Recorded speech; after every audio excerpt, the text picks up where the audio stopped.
Bem-vindos, amigos do Instituto ADR Brasil. Estamos hoje no quarto ciclo de webinars organizado pelo Instituto ADR Brasil, que no mês do seu segundo aniversário traz a temática Gestão de Conflitos no Cenário ESG. Esse webinar conta com o apoio dos nossos patrocinadores Lex Editora, Meeting de Negociação, Advocacia Multiportas, Café com Negociação e Vasconcelos Chaves Advogados.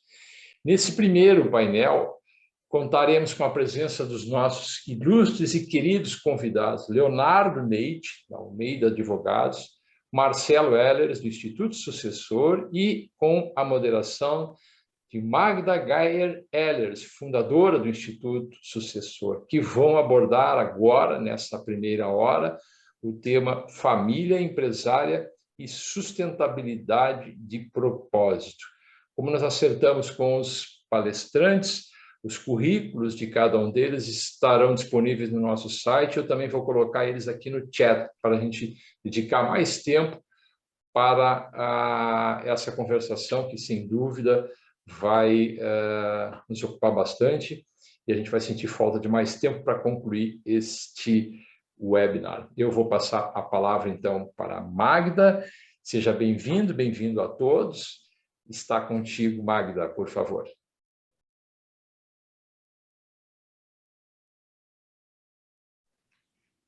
Uma boa tarde, então, a todos, né? Cada vez que a gente fala sobre este tema, a gente descobre um novo viés da família empresária, com todas as suas questões que ela precisa estar examinando e evoluindo para poder ter perenidade, para poder administrar todas as questões que surgem, né? As previsíveis e as imprevisíveis, né? Acho que a gente viveu aí o último período de pandemia que fez com que a família empresária precisasse rever todas as suas questões aí, né, relacionadas à vida, ao mundo, a elas próprias, enfim. Então, esse tema é super oportuno e o meu papel vai ser de moderar especificamente, né, e ir passando, então, as entrevistas, as perguntas que surgirem e tal, e podendo, quem sabe, contribuir com alguma questão da minha experiência. Então, acho que a gente abre aí a exposição com o Leonardo, que tem, assim, toda uma experiência nessa área, né, através da sua formação como advogado, enfim.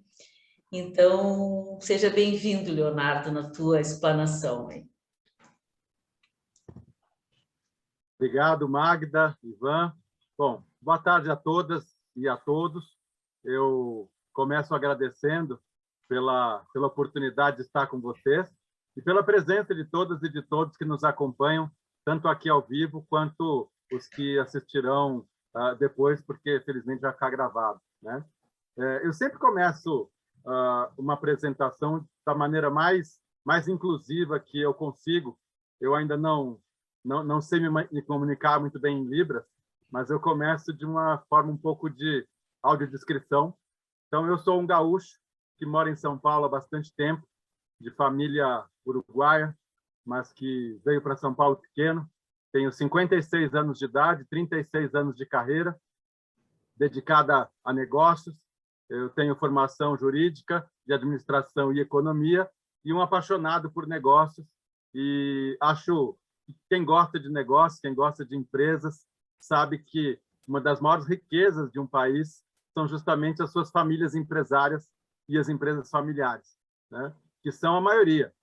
Pouca gente sabe, mas estatisticamente, tanto no Brasil quanto no mundo, a maioria das empresas é familiar, mesmo as grandes. Existem empresas enormes, grupos empresariais enormes em vários países que são familiares. Isso já traz o gancho para a gente da perenidade e da sustentabilidade, né? Mas, seguindo aqui para a minha apresentação mais descritiva possível, já disse, eu tenho 56 anos de idade, sou gaúcho, tenho 1,90 m de altura, tenho pele clara, sou considerado branco, olhos verdes, cabelos que eram castanhos claros, hoje já são grisalhos. e eu estou sentado no escritório da minha casa, ainda em home office. Atrás de mim tem uma parede branca, algumas estantes com livros, tem também um calendário em braille, preparado pela Fundação Dorina Novillo para Cegos, da qual eu sou conselheiro e apoiador há mais de 20 anos. Eu estou com uma camisa social branca e azul, sem gravata, e pronto para conversar com vocês, né? Hoje, nós somos convidados aqui com muito prazer, com muita honra, o Marcelo e eu, para dialogarmos um pouquinho sobre as famílias empresárias nesse contexto de sustentabilidade, de ESG, de gestão de conflitos, de legado, de propósito. E eu fiquei de conversar um pouquinho com você sobre esse ponto, né? Que, para mim, faz toda a diferença. Nós vivemos um período, atualmente, já faz alguns anos, muita gente me pergunta, Léo, o ESG é um conceito novo? E ele não é tão novo assim. O que, felizmente, está acontecendo é que mais gente está tomando consciência da necessidade da gente buscar sustentabilidade em todas as nossas atitudes, sejamos empresários, consultores, colaboradores nas empresas, consumidores, sociedades de modo geral, nós temos que buscar sustentabilidade, né? E o ESG, na maneira como eu vejo, eu sou um apaixonado por negócio, atuando com societário, fusões e aquisições, governança, ESG, compliance. Para mim, faz todo sentido a gente falar sobre sustentabilidade. O compliance, de uma certa forma, ele nasceu falando de integridade, né? Muita gente até confunde com a questão da não corrupção, que é uma das vertentes, mas é mais do que isso. A gente traz a visão da ética, da integridade, etc. Muita gente, inclusive, diz, Léo, mas será que o compliance e a governança cumpriram o seu papel, por exemplo, no Brasil, nos últimos anos, com tantos escândalos empresariais que tivemos? E aí o que a gente sempre diz é que, sim, o compliance e a governança têm ajudado muito. O que nós tivemos, e espero que a gente consiga ir deixando para trás, é uma crise de ética. Não é bem de governança e de compliance. Nós tivemos uma crise ética em muitas empresas, tanto abertas como familiares, assim por diante, numa fase que eu espero que a gente esteja deixando para trás. Mas voltando aqui na minha rápida introdução, nós vivemos no mundo capitalista, né?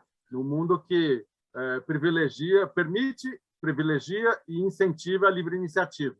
E o Brasil é um país típico de empreendedorismo, né? Nós temos isso na nossa Constituição, a liberdade econômica, e faz todo sentido a gente falar de capitalismo, independente de preferências políticas, porque é o sistema que nós vivemos. Só que o capitalismo, que já foi chamado de selvagem, eu costumo dizer que evoluiu, felizmente evoluiu. E por várias razões, por conscientização, por pressão popular e até por uma percepção de que tinha ido longe demais.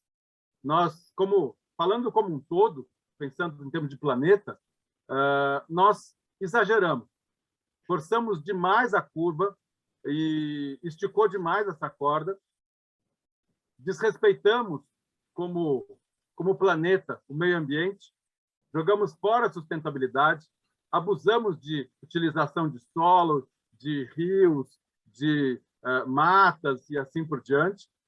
Abusamos também das pessoas, né, com muita confusão que abalou, em muitos casos, os direitos sociais, os direitos humanos, né? A terceirização é um problema, tanto em termos de responsabilidade das empresas, quanto até de uma questão geográfica, porque algumas empresas, por não poderem mais praticar algumas coisas em seus países de origem, começaram a terceirizar para países que, infelizmente, ainda permitem agressões às pessoas, aos direitos humanos e sociais e ao meio ambiente. Então, a gente percebeu que esse capitalismo precisava de um choque. Nós chamamos hoje de capitalismo consciente, que procura trazer essa sustentabilidade. Pensando como societarista, embora a gente esteja falando aqui para um público, felizmente, bastante diverso, nós começamos a noção de empresa pensando naquela organização de pessoas, bens, serviços e recursos para prover a sociedade com os bens, com produtos e com os serviços. E, em remuneração a isso, os investidores, os donos, os proprietários, recebem o seu lucro depois dos dividendos. Isso é o que a gente chamava de uma visão da empresa focada no stockholder, né? Um termo que vem do inglês, eu evito o anglicismo, mas esse mercado tem algumas expressões em inglês que eu acho que faz sentido a gente trazer aqui para contextualizar.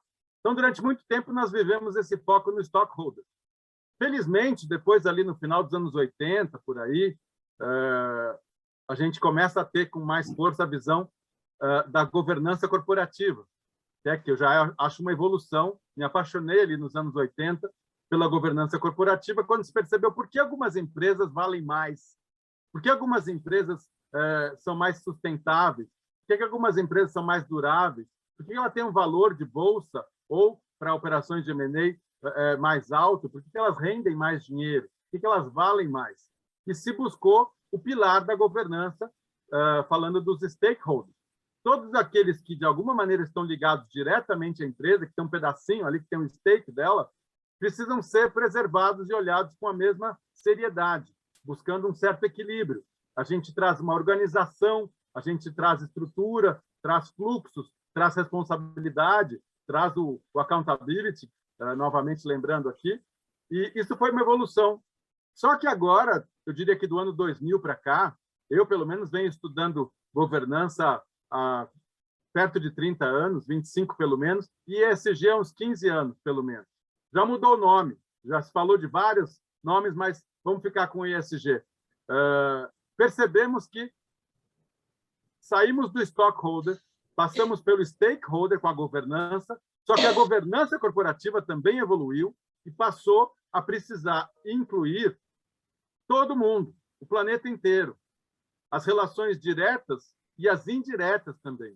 Da onde vêm os meus produtos? Da onde vem a energia que eu uso? Da onde vem a madeira que eu uso? Da onde vem a terra que eu estou usando, os produtos que eu compro, a energia, a água? O que eu faço depois com os meus resíduos, né?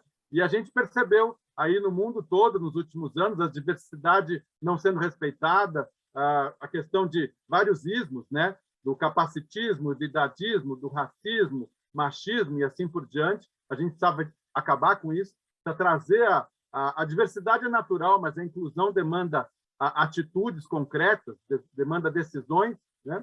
E a gente chega, então, à era do no-holder, que eu acho que tem tudo a ver com a família empresária, que é o que a gente vai conversar hoje, porque as famílias empresárias, ou empresas familiares, como preferirem, na minha visão, tem alguns comparativos que são um pouco emblemáticos, embora eu esteja generalizando. Toda generalização é injusta, eu estou pegando estereótipos, mas se nós pensarmos nas empresas abertas, as corporações, muitas vezes vamos ver essas empresas com uma mentalidade de quarter, uma mentalidade de curtíssimo prazo. E as empresas familiares, ou as famílias empresárias, em geral, pensam em gerações. Veja como já tem aí um convite para a gente pensar na sustentabilidade. Porque as empresas que têm uma relação tão forte com uma família pensam naquela tradição, aquele respeito do pai, do avô, do tio, ou até mais longe, que a geração atual tem um certo orgulho, tem um respeito, tem uma honra, tem um carinho, e quer também preservar para as gerações futuras. Então, nós começamos a falar qual é o propósito dessa família, qual é o propósito dessa empresa e que legado nós vamos deixar. Para isso, nós precisamos da sustentabilidade. Então, aquele discurso empresarial antigo, primeiro do selvagem, que explora tudo de meio ambiente, explora tudo de pessoas e vai atrás do lucro, ficou velho. Felizmente, superamos. Mas também a gente precisa pensar em termos de valor da empresa. Não adianta nada, certamente a gente teria um monte de exemplos aqui, de empresas que vivem a ditadura do quarter, que até ganham dinheiro, fazem lucro, mas depois tem um monte de problemas que ficam para trás, um monte de decisões erradas, processos que surgem, reclamações que surgem, e a empresa depois vai para o espaço, né? Então, eu já chamo aqui a questão da tradição, do legado, do propósito, né? E a empresa que tem uma família tem suas peculiaridades, tem seus conflitos, tem suas discussões. Muitas vezes, a operação de M&A, de fusão e aquisição, como eu trabalho bastante, muitas vezes a empresa familiar é vendida para resolver uma questão de família, porque muitas vezes já se perdeu a capacidade de investimento, outras vezes já se perdeu a união de manter aquele propósito, muitas vezes tem uma quantidade muito grande de herdeiros com cabeças diferentes, muitas vezes o jeito de salvar a empresa ou de salvar aquele patrimônio é a venda. Porém, isso é um pedaço das situações. Na maioria das situações, a gente quer a empresa forte, assim como a família forte. Por isso, a gente lembra das maneiras sustentáveis de solução de controvérsia, onde entram os ADRs. A gente precisa pensar na conciliação, precisa pensar na mediação, precisa pensar na arbitragem, que são maneiras menos traumáticas e, portanto, mais sustentáveis, um pouco mais na linha do ESG e da governança, né? Então, veja como a gente vai juntando tudo e vai pensando, Leonardo, qual é o futuro da empresa, entre aspas, ideal? Eu acho que aquela empresa que é consciente, o capitalismo consciente, né, responsável, que se preocupa com direitos humanos, se preocupa com direitos sociais, se preocupa com o meio ambiente, né? E aí eu convido todos nós para pensarmos dessa maneira, porque não adianta ser só o empresário A ou B. Até pouco tempo, a maioria das empresas que era sustentável era por uma questão ideológica, de filosofia. Hoje já não é mais, é de sustentabilidade e até de existência, porque as empresas que não adotarem a prática ESG e a sustentabilidade como seu foco, como eu vejo muitas empresas familiares felizmente fazendo, elas não vão existir, porque já não tem mais gente querendo trabalhar com essas empresas, parcerias já não estão mais dando certo, o consumidor está sendo mais consciente, ele está percebendo o que a empresa faz ou não faz, né? Da onde vem a tua matéria-prima, da onde vem a tua energia, tu faz com os resíduos, né? O que tu está fazendo para melhorar a inclusão efetiva, né? E a diversidade como um todo? Tem autista na tua empresa? Tem negros, tem mulheres, tem deficiente físico, tem idosos, e tu está te preocupando com o solo, com o uso do solo, com as águas, com a energia, com a embalagem, com o processo produtivo todo, está escolhendo bem os teus parceiros, os teus terceirizados, para depois, quando tem um escândalo, não fazer de conta que não é comigo, é com o meu terceirizado. Então, voltando para a família empresária, eu acho que tem tudo a ver com o propósito da família, com o legado que a família quer deixar, a sustentabilidade, e aí dá para a gente conversar um pouquinho. Obrigado por essa introdução. Passo a palavra agora, eu acho que para o Marcelo, né, Magno? Bom, boa tarde a todos. Leonardo, excelente abertura de painel aí, de contextualização. Acho que foi bem amplo, bem legal. Eu vou tentar complementar essa fala do Leonardo, assim, entrando um pouquinho mais em família empresária e indo um pouquinho além, né, em famílias investidoras. Eu trabalho com estruturação de family office já há alguns anos, né? E family office, para quem não está familiarizado, é o escritório da família, né, que dá conta da gestão do patrimônio familiar de maneira bem ampla, né, cuidando dos assuntos pessoais da família, dos seus investimentos, da gestão dos seus imóveis, alguma interface com a empresa familiar, no que diz respeito a políticas, dividendos, etc. E o family office tem sido um ambiente de uma centralização dos assuntos da família e demandas da família, assim, de governança, para aqueles que têm e usam family office de maneira bem profissionalizada. Assim. Quem já trabalhou em empresas, né, seja como funcionário, como, enfim, qualquer papel, né, eu acho que é bem clássico nos planejamentos estratégicos de empresas familiares, não familiares, enfim, ter a questão as diretrizes, né, quais são os valores dessa empresa, né, quais são as diretrizes estratégicas, etc. E no mundo da governança familiar, né, é muito trabalhado o tema quais são os valores dos sócios, os valores da família. E se busca linkar isso, obviamente, né, os valores da família com os valores da empresa. Essa é uma prática que acontece já há muitos anos, que de alguma maneira as famílias proprietárias de empresas estão acostumadas a refletir, discutir sobre como seus valores, seu propósito pode estar representado ali na sua empresa operacional, na sua empresa familiar. O que faz pouco tempo que passou a ser discutido é a questão de como é que a família pode fazer representar também seus valores, seu propósito nos outros ativos da família, né? Além da empresa familiar, né, as famílias empresárias tradicionais e bem-sucedidas acabam acumulando um patrimônio, uma riqueza fora da empresa familiar também, outros negócios, imóveis, fundos de investimento, etc.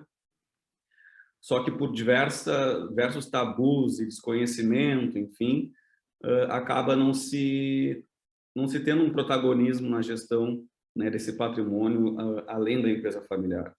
E as pessoas não sabem até onde podem direcionar esses investimentos, que recursos que se tem no mercado financeiro, etc. Então, essa moda muito bem-vinda do ESG, desse assunto atualmente, vem vem trazendo muitas oportunidades, muitos produtos financeiros estão surgindo, diretrizes, conhecimentos, empresas, fundos de investimentos estão surgindo, abrindo um leque gigante de oportunidades para que as famílias investidoras, né, comecem a escolher efetivamente aonde vão investir o seu dinheiro e fazer refletir o seu propósito também no mercado financeiro, além da empresa familiar, né? Então, isso tem a ver também, eu acabei mencionando o termo, né, família investidora, que é um termo que está muito no meu vocabulário, pelo menos, de algumas pessoas também, cada vez mais, né, que é esse mindset de o empresário pensar além da sua empresa e pensar como família investidora, como o Leonardo falou muito bem, com esse viés de longo prazo, né? Assim como o empresário, digamos assim, o controlador curto-prazista, com metas trimestrais, semestrais e anuais, se colocam eventualmente em conflitos de interesse na gestão de empresas, enfim, tomando decisões imediatistas, o mesmo vale na gestão de investimentos, de recursos, né? Então, family offices, ou seja, family office tem esse viés também da empresa familiar, né, de fazer a gestão de patrimônio, de riqueza, de investimentos para gerações. Então, claro que parte dos recursos ficam em liquidez para demandas de curto, médio prazo da família, mas boa parte dos recursos geralmente se tem horizontes de investimento muito longos, em que as famílias acabam tendo esse comportamento também de tomar decisões mais sustentáveis para o seu patrimônio no longo prazo. Então, esse tema, assim, como é que faço o link com o ESG, né? Assim, o ESG, a gente vê, assim, que tem entrado cada vez mais na pauta de famílias empresárias, de famílias investidoras, por N motivos, né? Primeiro, a boa moda, que muito bem-vinda do termo, né, circulando. Segundo, que mesmo às vezes sem conhecer o termo e o conceito, a gente tá não só no Brasil, mas no mundo todo, entrando num período de transição geracional, de transição de sucessão de empresas, que vão acontecer N milhões de eventos de sucessão de patrimônio de empresas, né, no período que a gente está. E a nova geração que vem aí, naturalmente, às vezes sem conhecer o conceito, já vem com essas questões de equidade, de sustentabilidade social, ambiental, né, enfim, tratativa de gênero e tudo mais que está junto com a pauta, né? Então, a gente vê, assim, tanto em family offices, em famílias empresárias que a gente atende, quanto nas pesquisas que a gente faz, né, aqui, falando como INEL, a gente realiza uma pesquisa anualmente, estamos na 4ª edição, com family offices no Brasil, sobre seus viés de investimento, o que estão pensando sobre o futuro, etc, etc. E a gente tentou abordar esse conceito do ESG desde a primeira edição, que a gente começou a circular em 2017, publicou em 2018, e a gente não conseguiu extrair nenhum dado útil, porque naquele período tão curto, né, há tão pouco tempo, em 2017 para 2018, ninguém conhecia ESG para responder no questionário. Então, a gente não conseguiu nem colocar no relatório da pesquisa, né? No ano seguinte, algumas pessoas responderam, mas era uma amostra insignificante, estatística, portanto, também não podemos abordar de grande, né, maneira o assunto. E na versão mais recente, a gente conseguiu já dos family office participantes, vários já conheciam e atuavam com o tema. E só esse fato já mostra, né, o crescimento desse tema na agenda dos family offices, mas para os que responderam também ficou bem aparente a intenção de aumentar o seu envolvimento com ESG ao longo do tempo, né? Então, assim, trazendo dados bem rapidamente, assim, 24% dos family offices que participaram da pesquisa, né, no Brasil hoje tem uma abordagem ESG e 34% tem alguma abordagem e praticam filantropia. Filantropia existe há muito mais tempo o conceito e a prática no Brasil e no mundo, então acaba sendo sempre essa caixinha do propósito, a caixinha do coração, né, das famílias, ia para a filantropia e não muitas vezes para o resto, né? No mundo é muito mais difundido, 57% aproximadamente dos family offices têm uma atividade de ESG ou investimento de impacto, e 71% praticam e têm a filantropia como uma prioridade. Então, no mundo, está crescendo um pouco mais rápido que no Brasil esse conceito. E apareceu na nossa pesquisa também o impacto da pandemia nessa abertura das famílias empresárias e investidoras a direcionarem recursos para a filantropia e adotarem o screening de ESG, aí, entendendo a vulnerabilidade, ficando cada vez mais clara a vulnerabilidade de pessoas, setor da sociedade, meio ambiente e tudo mais, né? Todas essas agendas. Para finalizar, assim, essa minha primeira fala, eu queria contar, porque a gente vê dados, vê números, e eu queria citar 2 exemplos que eu tenho vivenciado no trabalho, assim, um de uma família empresária e uma de uma família investidora, onde a gente viu durante as conversas, né, de acordo societário, de transição entre gerações, diferenças entre os sócios, né, diferenças de opinião, de vontades, de prioridades, em que, indo, né, a fundo nas conversas, apareceu a sustentabilidade em qualquer um dos seus viés, né, social, ambiental, enfim, como uma pauta conciliadora, né? Um caso de um family office, onde um dos irmãos, com uma formação artística, né, na área de fotografia e etc., uma atuação bem no ramo das artes, completamente desconectada do ramo de business, e, enfim, tinha uma postura assim um pouco afastada do patrimônio da família e da riqueza, não via tanto sentido naquilo, né, achava que poderia se ver bem com muito menos e etc.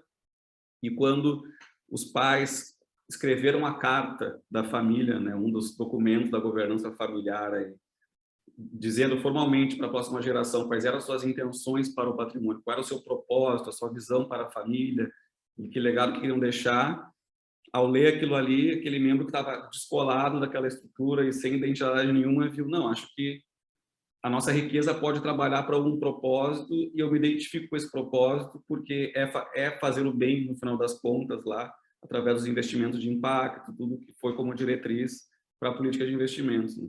Esse artista passou a participar do comitê de investimentos, fazendo as perguntas mais assim interessantes, no sentido de que, sem conhecimento técnico de investimentos, etc., começou a provocar discussões sobre qual era realmente o fim daquele fundo de investimento, daquela empresa, as pessoas que trabalhavam lá pensavam o quê, e perguntas vindas de uma mente completamente fora, né, do contexto.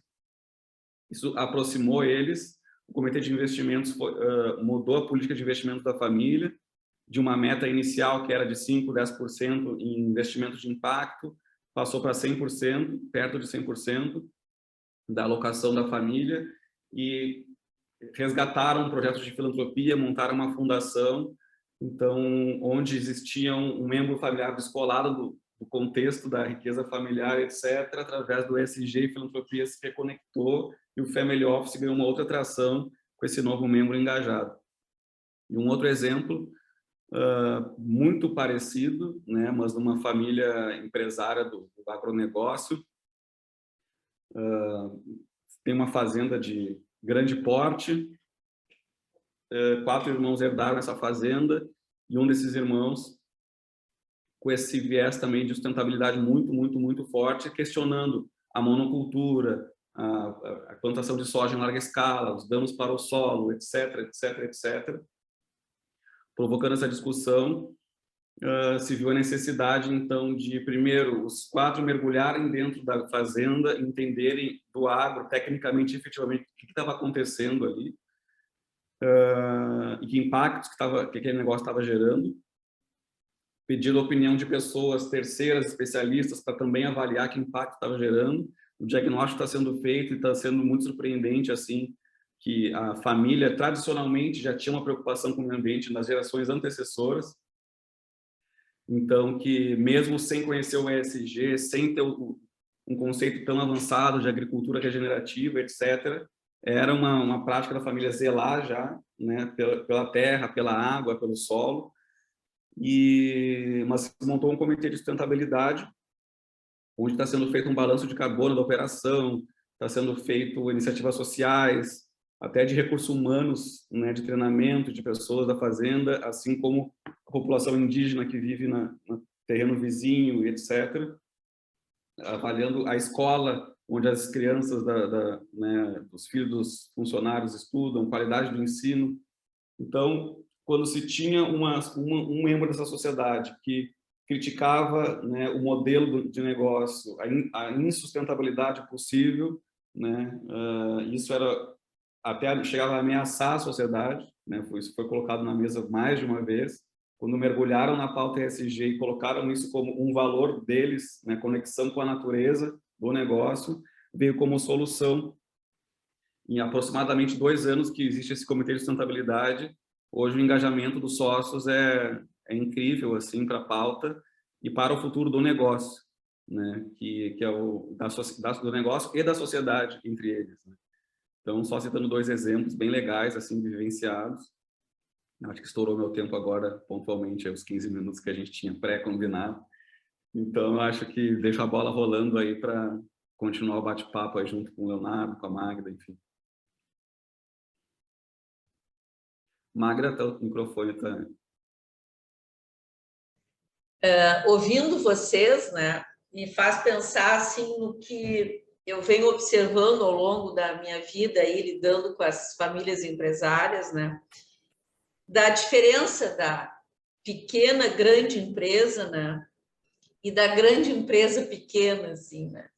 O quantas vezes a gente vê uma empresa grande, né, que não agrega valor à sociedade, que ela não cria, digamos assim, o impacto que ela poderia gerar na sociedade, né? Aí fico olhando assim o porquê disso, né?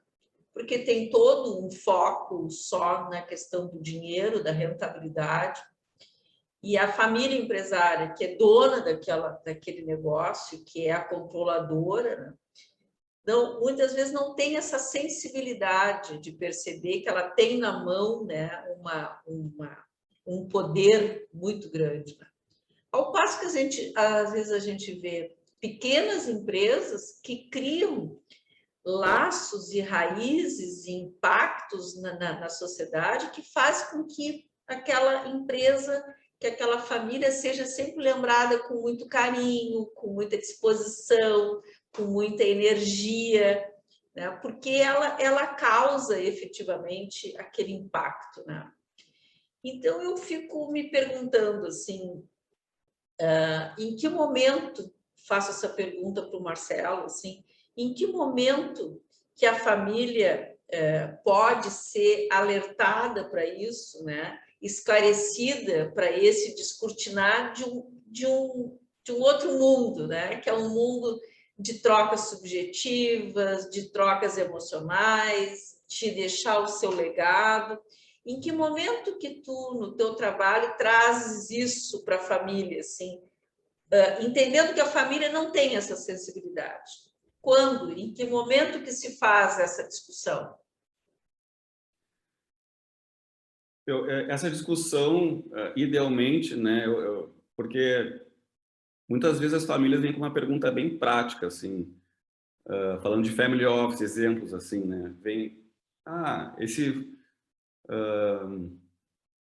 esse fundo de investimento, o que a gente tem? A gente tem um fundo exclusivo e tal. Está satisfatória essa rentabilidade? Qual é a avaliação de vocês? Vamos falar com pessoas sobre como é que está isso aqui, daí tá, mas para saber se está satisfatória a rentabilidade, tem que saber o que vocês esperam desse investimento, dessa empresa que vocês investiram. Ah, como assim? Ah, qual é a expectativa de retorno de vocês? Aí tem aquela ferramenta que eu aprendi na engenharia de produção, né, do sistema Toyota, que tu pergunta 5 vezes por quê para chegar na causa raiz, né? E a gente vai perguntando, por que tu precisa que renda tantos por cento? Ah, porque é o que o mercado considera que é um bom rendimento.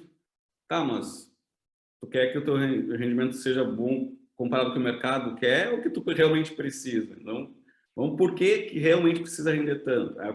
As pessoas não têm essa resposta, né? Então, o que eu quero dizer assim que por trás de cada pergunta prática, se tu for analisar para responder corretamente nesse sentido, tu tem que saber o que a família quer de fato, dessa riqueza, desse patrimônio, dessa empresa, qual que é o objetivo da família com isso, o que ela espera disso para si, né, e para o negócio, e para os funcionários.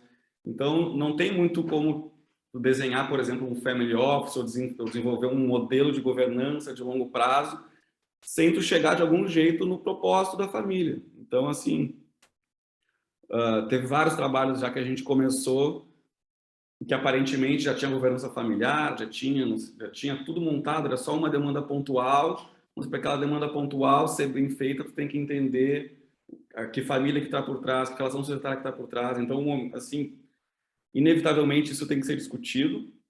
E numa metodologia ótima, ideal de trabalho, de livro, né, o primeiro ponto, né, é discutir isso. Quais são os valores da família, o propósito, para que tu possa definir uma estrutura e uma estratégia de longo prazo que vá atender isso, né? Porque se tu não tiver, tu vai ter um desalinhamento entre o que a família precisa, o que ela tem, né? E um desalinhamento entre as gerações, entre familiares também. Então, esse é um desafio, assim. Então, não tem muito como fugir. Para te fazer uma coisa bem feita, um modelo de governança, um family office, tu tem que discutir o que tu quer, o que tu acredita, como passo número 1, assim. Uhum.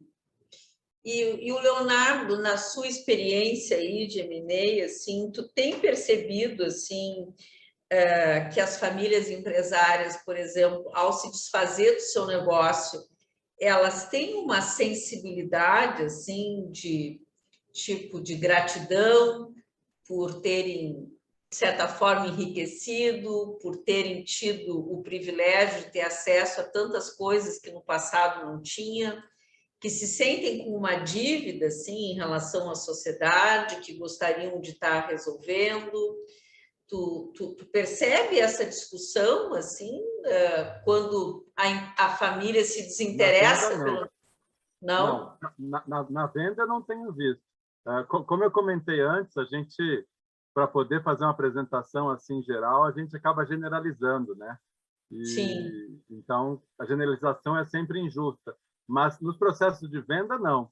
Eu tenho visto uma preocupação com a sustentabilidade, com a perenidade, o respeito à tradição da família, da onde vem o investimento, tudo que já foi feito, inclusive com funcionários que muitas vezes tem muita gente que está há muito tempo na empresa, que trabalhou com o avô, com o tio, com o pai e tal.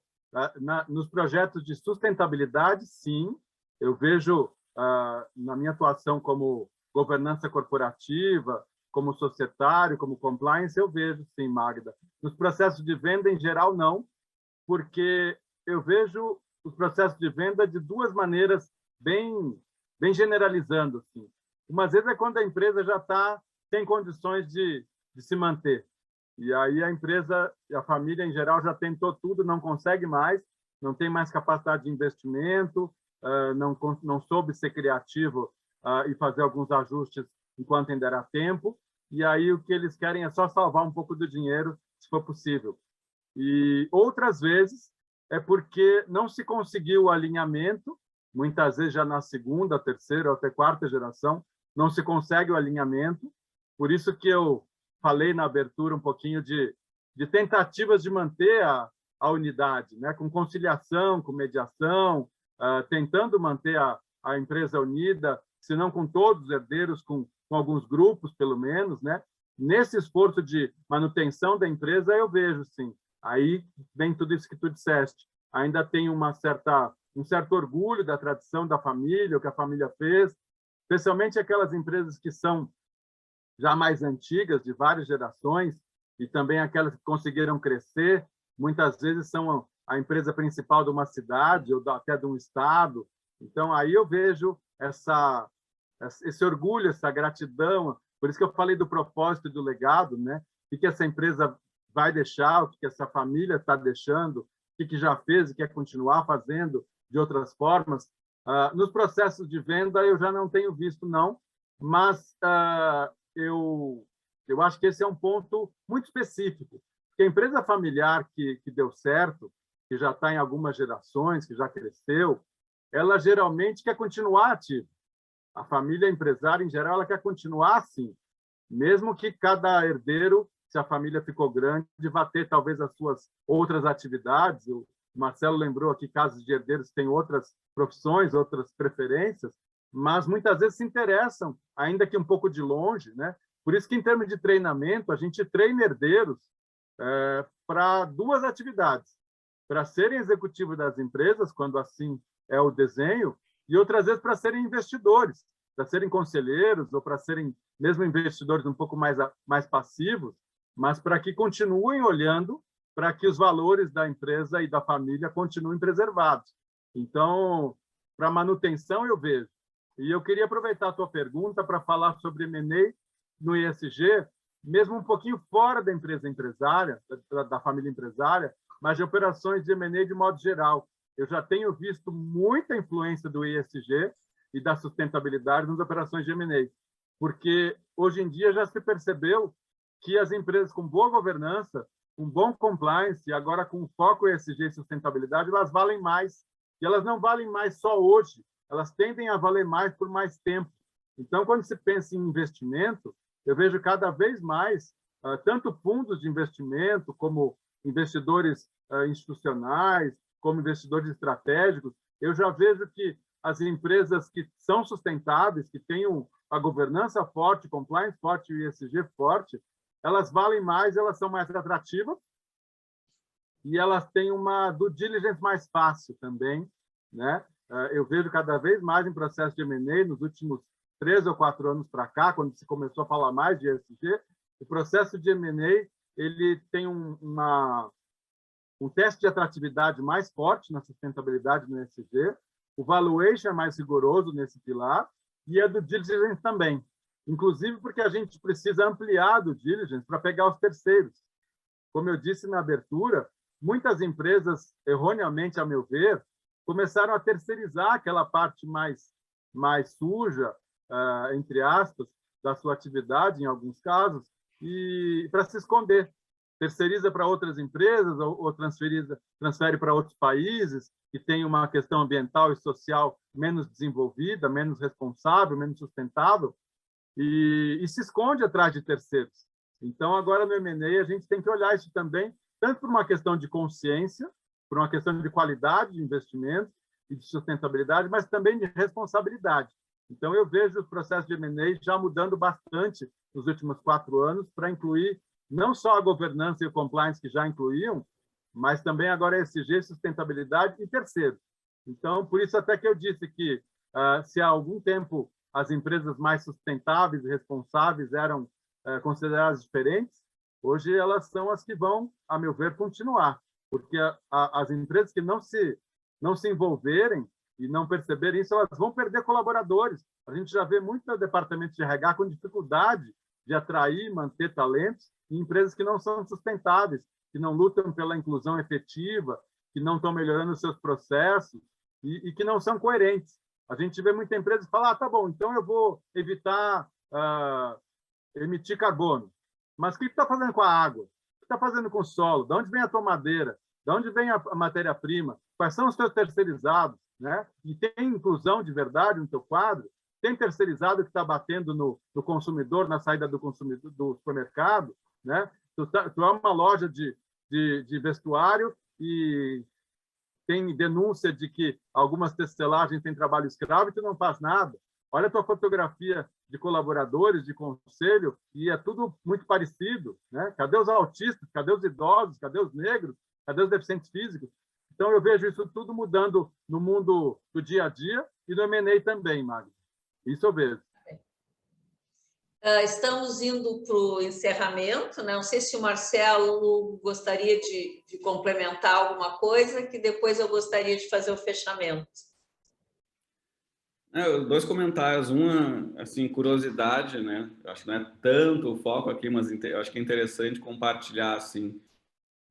O Leonardo fez um pouco de um link, na fala dele, também a primeira fala, fez um pouco do link, assim, do capitalismo selvagem com o capitalismo consciente.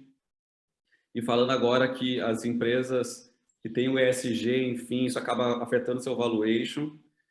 Eu acho que toda essa maturidade do capitalismo, digamos assim, na verdade, o capitalismo são as pessoas, né? São assim, é o cliente, é o comprador, o consumidor, é o empresário, é o político, é assim, a maturidade do sistema como um todo, né?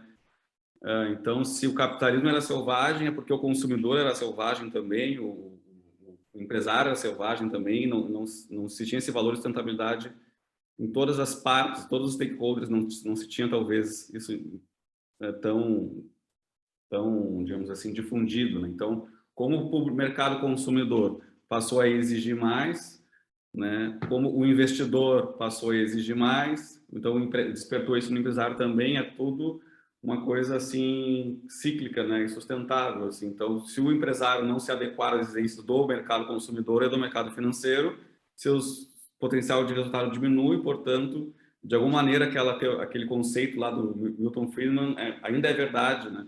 No sentido de que a empresa, um dos principais objetivos é gerar lucro, né? Não vai gerar lucro se não se adequar à demanda do mercado. E nessa questão da diferença de preço dos ativos, assim, uma curiosidade interessante, assim, né, que existe a lei no Brasil já há muito tempo, né, de que a propriedade rural, o produtor tem que ter pelo menos 20% da sua área de preservação, etc. E claro que muita gente não cumpria ou não cumpre isso no Brasil. E essa informação desse caso que eu contei há pouco, né, da empresa de agronegócio, que contam assim que grandes empresas como, né, de frigoríficos no Brasil, enfim, estão passando a exigir a partir do ano que vem que o produtor e sua cadeia de fornecimento realmente cumpram essa regra de ter no mínimo os 20% de reservas, né? E aqueles que não têm estão passando a ter que comprar área, hectare de mato do seu bioma para poder compor os 20%. Então, que até o valor do mato nativo valorizou mais de 10 vezes nos últimos 12, 18 meses. Né? O preço do hectare de mato está valendo muito dinheiro, né? Muito mais do que antes, porque as pessoas precisam compor sua área, né, com aquele bioma. Então, é uma curiosidade assim que até o preço do mato está valendo muito, né? E como isso não poderia afetar as empresas, então, né? Só uma analogia assim. Bom, como disse o Ivan na abertura, né, daria para a gente ficar conversando muito mais tempo, né? Mas eu acho que o que me chama a atenção nessa iniciativa da ADR, né, é que a gente pode, sim, fazer a diferença, desde a pequena até a grande empresa, né? E mostrar para as novas gerações que, desde que o dinheiro virou moeda de troca, né, a subjetividade veio junto com ele, né? E que o mundo hoje está decididamente mais aberto a trocas duradouras, subjetivas e que fazem a diferença na vida das pessoas. Então, a família que tem o seu propósito claro, que integra a nova geração, colocando menos peso no dinheiro, menos peso no status e no poder, e mais no fazer a diferença, ser uma pessoa inteira e poder contribuir para um mundo mais longevo, para um mundo mais acolhedor na sua qualidade de vida, esta família está conduzindo uma sucessão para a perenidade. Quanto mais peso tu deres ao status, ao poder e ao dinheiro, que são valores que têm finitude, que terminam de uma forma, às vezes, muito agressiva, ela está desviando a família de uma sucessão com perenidade. Então, agradeço ao Marcelo pela sua contribuição, com a sua experiência aí tão rica com famílias empresárias e investidoras, ao Leonardo, que tem essa experiência já longa, né, com famílias empresárias, enfim. Então, eu agradeço a ADR pela nossa contratação e seguimos à disposição para um segundo momento. Muito obrigada a todos e vamos ter um segundo plenário agora, né, com outro tema. Muito obrigada. E eu agradeço a presença... De minha parte também eu agradeço a oportunidade, a audiência de todas e de todos, meus colegas aqui de painel, e eu sou realmente apaixonado por negócios, por sustentabilidade, por governança. Será um prazer colaborar em outras oportunidades, e eu sigo à disposição, tanto no Almeida Advogados, através do nosso site, do e-mail, como das redes sociais. Eu divulgo muitos eventos, palestras, cursos, livros, artigos, tanto no Twitter, Instagram, LinkedIn. Estou à disposição de todos e de todos. Esse tema é apaixonante e depende de todos nós. As decisões conscientes que eu comentei valem para todos nós, no nosso trabalho, no dia a dia, os parceiros que a gente seleciona, os convites que a gente aceita, as marcas que a gente consome, quem a gente segue em rede social, né? Eu estou fazendo escolhas conscientes e coerentes aonde eu vou, com quem eu ando, que serviço eu compro, de que marca eu compro, que produto eu compro, aquele que é realmente mais sustentável. Eu estou me preocupando em conhecer quem são os meus parceiros, quem é que eu estou parabenizando com a minha decisão de compra, assim por diante, ou de atender, seja como advogado, seja como for, depende de todos nós. Muito obrigado. Marcelo. Não, só agradecer, uma honra participar aqui, foi muito legal o bate-papo. Estou curioso para os próximos e vou estar acompanhando também. Abraço a todos. Agradeço, Leonardo, agradeço, Marcelo, agradeço, Magda. É inevitável a gente sempre dizer nesta hora de que nós precisávamos de uma minissérie, né? Tem capítulos, o negócio tinha que ser. É verdade.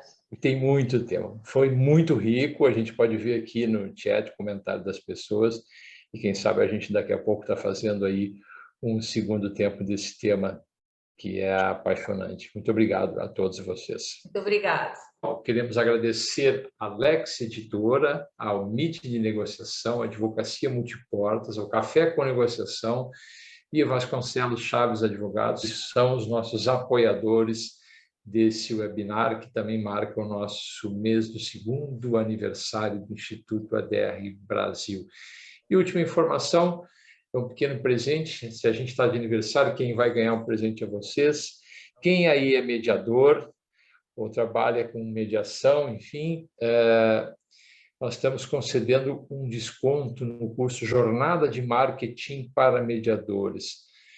Um desconto de 80% no valor, que faz com que a jornada aconteça por um valor de R$100 por participante. Quem se interessar, procura o site www.marketingparamediadores.com.br e na hora de fazer sua inscrição, utiliza o cupom ADR Brasil, tudo com letra minúscula, e vai ter acesso a esse desconto de 80%. Esse desconto está disponível até o final desta sexta-feira. Desejamos a todos um bom final de ano, boas festas e que estejamos ainda mais juntos em 2022. Muito obrigado a todos, foi um privilégio.